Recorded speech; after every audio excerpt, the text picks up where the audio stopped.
Fire crackled viciously through the wooden rafters, lashing out like furious serpents, the night thick with choking smoke that tore at my throat. I held my infant son tightly against me, his small frame trembling, his soft whimpers buried in the fold of my arm as I staggered down the staircase. The heat surged around me, threatening to engulf us both in its merciless grip. With every bit of strength I had left, I forced the front door open. The icy night air hit us like a bitter salvation. I'd barely reached the porch when the door crashed shut behind me. Locked. The sharp metallic clank rang out amidst the fire's chaos. "Where do you think you're running to?" my father's voice bellowed from within, harsh and cutting through the haze. I whirled around, hammering on the door, my arms shaking as I clutched my son closer. Please subscribe to our channel and let us know in the comments where you're watching from. Open the door, please. The fire's everywhere. We have to escape. I cried, my voice hoarse, breaking under the strain. From the other side, my mother's laughter sliced through, cold and ruthless. "You saved your kid, didn't you? You're not finished. Get back inside. Your sister's dog is worth more than you'll ever be." Her words cut deeper than the smoke, ripping through my heart. I pounded the door harder, desperate. "Are you out of your minds? There's no time. The stairs are collapsing. If I go back," my father's voice growled, thick with contempt. "Better you than her dog. At least he's a joy to this family. You've been a weight since the day you came into this world." I stumbled back, trembling, my son's weight anchoring my racing heart. His soft cries clung to my shirt, as if he could feel the terror pouring from me. Through the wavering glow of the windows, I saw them, my parents, drawing the curtains with deliberate malice, as if shutting me out wasn't enough, as if my pleas were mere static to their amusement. I stood in the frigid night, flames painting the sky behind me. The house I'd once called home now a furnace of betrayal. Neighbors began to cluster, murmuring, their faces torn between shock and dismay as they realized my parents had barred me from safety. But their reactions were too slow, their voices too faint to silence the echo of my mother's words in my mind. "Save the dog first. Let the trash burn." I pressed my forehead to my son's soft hair, whispering through tears, "I'll never forgive them. Never." That night wasn't just flames devouring wood and walls. It was a fire consuming the last flicker of hope that my parents could ever see me as human. Barefoot on the frozen ground, my son's cries piercing the roar of the blaze, I vowed that if they valued a dog above their daughter and grandson, that choice would be their undoing. The fire trucks roared in, their sirens splitting the smoke-heavy night, red lights pulsing through the haze. Neighbors pointed, whispered, shook their heads. But none of them truly understood. They saw me outside, barefoot, clutching my son, trembling, smoke clinging to my skin like a second layer. They thought I was fortunate to escape alive. They didn't see my parents standing at the window, faces blank, while I begged, my fists bruised against the glass. They didn't hear my mother's venomous sneer, "Better you die than her dog." Firefighters stormed the house, smashing doors, dragging hoses. I screamed through my tears, "My parents are still inside." But part of me didn't mean it. Part of me wanted them to choke on their pride, to taste the smoke they'd forced my son and me to endure alone. Minutes later, they emerged, coughing, draped in blankets, soot streaking their faces. My sister clutched her dog like it was a priceless treasure. And my parents, they had the gall to glare at me, as if I'd let them down. "You couldn't even go back for him," my mother spat, gesturing to the golden retriever wagging its tail in my sister's arms. I shook, holding my son tighter. "I was carrying your grandson. You locked us out. You could have killed us both." My father sneered, his lips twisting into the familiar smirk that always reminded me I was nothing. "Don't act like a victim. If you cared about this family, you'd have gone back in. Instead, you stood out here like a coward."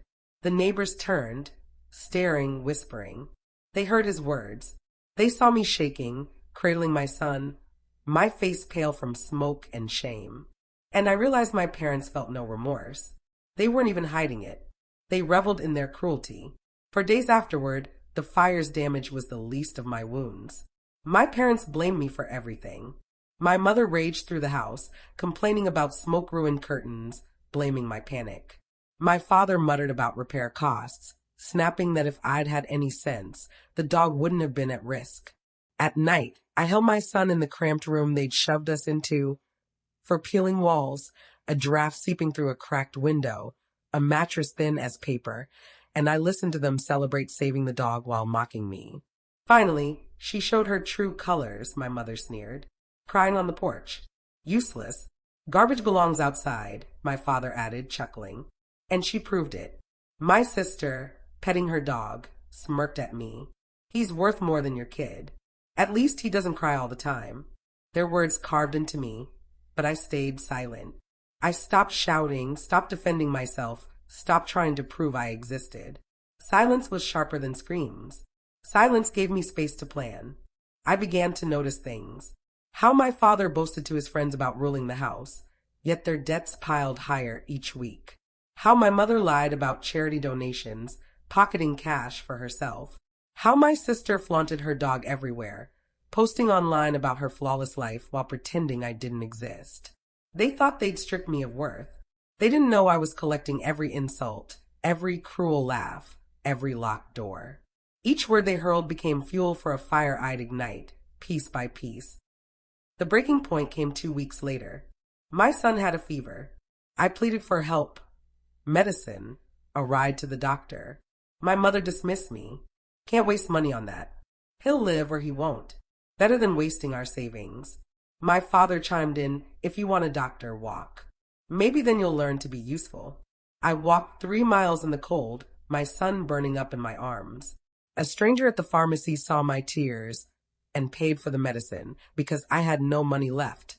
As I trudged home, clutching that medicine, the wind biting my face, I swore I was done letting them decide who was worth saving. The girl who begged for their scraps was gone.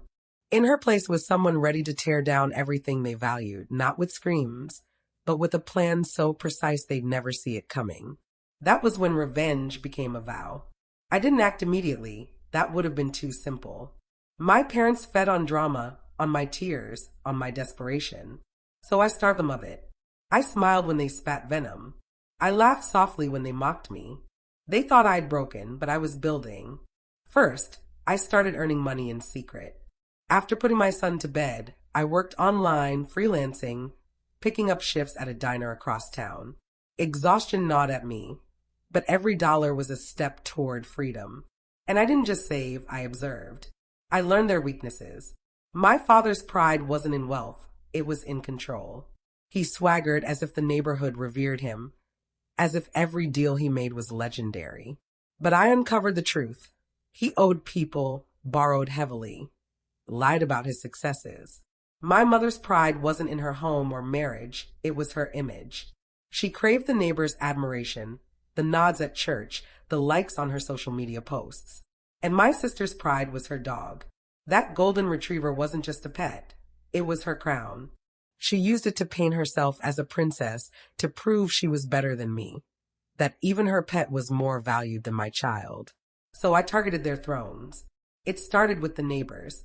Subtly, I dropped hints, small truths disguised as casual remarks. Dad's been so stressed about his debts. Mom's been busy pretending everything's perfect. Not accusations, just seeds. Seeds that grew into doubts. People began to see them differently, their admiration fading into suspicion. Then I built alliances with the neighbors they loved to impress. I helped them babysitting their kids, running errands, offering a hand. They started to see me as real, dependable, not the shadow my parents painted. Slowly, the spotlight shifted. The next strike hit at my father's poker night. He loved boasting about his investments. I walked in with proof, contracts he'd signed, debts he couldn't pay, loans he'd begged for in secret. I didn't raise my voice. I just set the papers on the table before his friends and walked out. The silence that followed was louder than any scream. For my mother, I didn't need documents. I caught her gossiping about other women at church, tearing families apart with her lies. I recorded her venom, not for the world, but for those she targeted. I played it quietly at gatherings, in kitchens, in whispers. By week's end, she was the one gossiped about, her perfect image crumbling before her eyes. And my sister, Her fall was the sharpest because I let her orchestrate it. She was obsessed with parading her dog everywhere. So I waited for the community fair, where she always shone like royalty. When the judges came to see her dog, I stepped forward and revealed how she'd left my sick son crying while pampering her pet, how she locked me out in the cold while clutching her retriever like a trophy. The crowd gasped. Someone whispered, she values her dog more than a child. The judges didn't award her a ribbon that day. They told her she was unfit to compete. Her dog wagged its tail, oblivious, as my sister sobbed, not for me, not for her cruelty, but for the humiliation of losing her crown. By then, my parents were buckling under the weight of their tarnished reputations. Debts came due. Doors that once opened for them slammed shut. Neighbors they'd relied on turned away coldly. Then came the final act. They cornered me one night in the kitchen, faces pale, eyes hollow. My father slammed his fist on the table. What did you do? My mother's voice broke. We had everything, and now everyone sees us as filth. I held my son close, my voice calm, sharp, unyielding. You laughed while I begged in the fire. You spat on me while I walked miles for medicine. You cheered as I crawled, and you locked me out in the storm. I didn't destroy you. You destroyed yourselves. I just let the world see it. They stared, their venom gone, replaced by fear, by the hollow ache of those who'd lost everything they worshipped. For the first time, I didn't feel small in that house. I didn't feel like garbage at their feet. I felt tall, steady, untouchable. And then I left. Not running, not crawling. I walked out, carrying my son, past the broken people who once called themselves my family. They tried to call me back, their voices trembling. But I didn't look back. The real fire wasn't the one that burned our house. It was the one I carried inside, and it had finally consumed them. Please subscribe to our channel and let us know in the comments where you're watching from.